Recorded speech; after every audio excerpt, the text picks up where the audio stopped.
Following the military plane crash right into the water near Shelter Island. It was first reported around 10:15 this morning. Let's go to CBS 8's Alex Cheney live near the scene in Shelter Island. Alex, what can you tell us? Yeah, Anna, this is exactly where that jet crashed this morning. You can see they got some containment lines out there right now just for any gas and oil that may have leaked out of the plane since early this morning. We got out here right on scene, maybe about 10-15 minutes after that initial crash. Okay, I want to go to some video right now that shows you just exactly how that jet crashed into the harbor here on Shelter Island. I spoke to a lot of people on the ground here who told me that they heard it go over their house, came back around.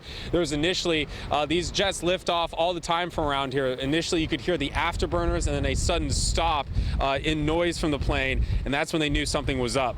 The Navy says an EA-18G jet crashed into this harbor right around 10:15 this morning. Now, the good news is that sort of jet does carry two pilots, both ejected safely, and they were rescued by a Good Samaritan fisher who were actually in the harbor on the time. They were able to pull them to safety. The response was quick from the harbor police. They said at least maybe about 50 emergency vehicles were immediately out here.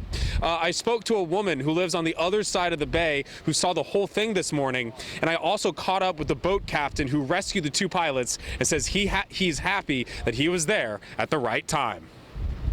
The plane hit the water, and there was an explosion, a lot of black plume, and then it just like got sucked into the water, and within 15 seconds, there was nothing.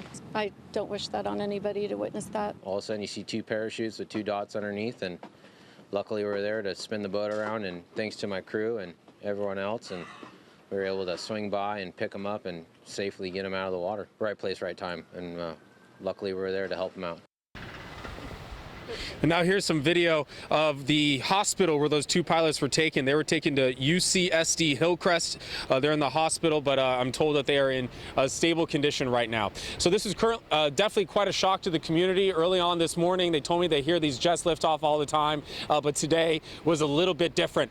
The good part of this story is that both of those pilots are safe. They were rescued by that Good Samaritan, but they are still going to be cleaning up, I think, for much of the rest of this afternoon and into the evening. Just any parts of the jet that are still left in the bay still need to be cleaned up. So right now this is just a cleanup effort, and it is currently underway after what's been a very shocking morning for most. Reporting here live in Shelter Island, I'm Alex Cheney, CBS 8. You know, it's so crazy, Alex, because we do see these military jets flying in the sky above San Diego daily, and to see that video of that jet just slam into the water is breathtaking. A Boeing EA-18G Growler. So you said you talked to the guy in the boat who said they picked up the two military guys who came down in the parachute. Then what did they do? Are they the ones that rushed them to the side? Did they get to the ambulance? How did that shake out? Well, they told me that they were on kind of a normal trip that they take in the morning. They saw the two parachutes come down. They immediately made their way over to the two pilots, and they said the pilots were oddly in pretty good spirits. You know, obviously this is something that they train for if they have to do an emergency evacuation. And then the gentleman who got them from the Good Samaritan boat also trained themselves if they find something like that, how are they going to get them back onto the boat? How they got from the boat to the hospital, I'm not sure of, but it does seem like everybody here had already been trained, professionals at work this morning, and so they were able to get them over to the hospital, and sounds like everything is going to be okay for those pilots. Fascinating. They made that positive connection with those two pilots. All right, Alex Cheney live for us near Shelter Island. Thank you, Alex.